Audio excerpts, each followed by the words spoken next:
Magandang tanghali! Kumusta po? Narito po ulit ang update natin para sa lagay ng ating panahon.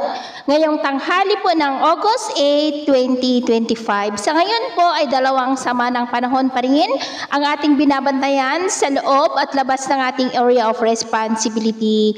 Ang LPA na nandito sa loob ng ating PAR ay nasa kanluran na po ng Ilocos Norte, about 157 km west ng Batak. At palayo na po iyan, palabas na sa ating area of responsibility anytime. Ang bagyo naman na binabantayan sa labas po ng PAR ay nasa layo ngayon ng 2,440 km east ng Basco, Batanes. Malayo pa po iyan, pero lumakas na po into tropical storm at taglay na ang lakas ng hangin na maabot sa 85 km per hour habang kumikilos po pa-west, northwestward sa bilis na 15 km per hour at posibleng sa Lunes ay makapasok na po dito sa ating area of responsibility at tatawagin na sa local name na Bagyong Fabian at posibleng lalakas yan into typhoon category at nasa cone of uncertainty ang buong ang malaking bahagi ng extreme northern Luzon at buong Taiwan. Pero paalala lamang po na posible pa na magbago ang forecast na ito. Kaya patuloy po tayong mag-antaban sa mga susunod po na updates. At ito ngayon pinapakita ng forecast model na ating ginagamit hanggang po sa susunod na 2 linggo. At sa lagay ng ating panahon, ngayong tanghali ay maayos ang panahon sa malaking bahagi ng bansa.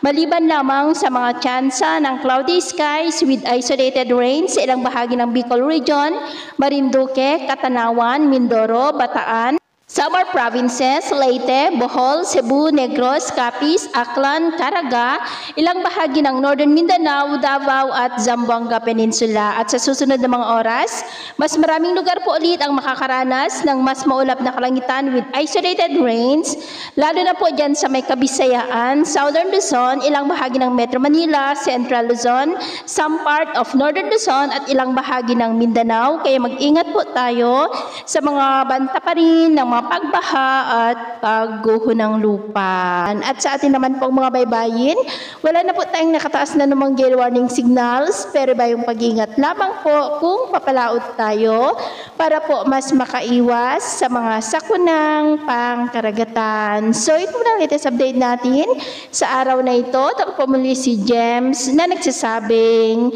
sa kahit na pagsubok po na darating sa ating buhay, huwag po tayong mawawalan ng pag-asa. Thank you and God bless!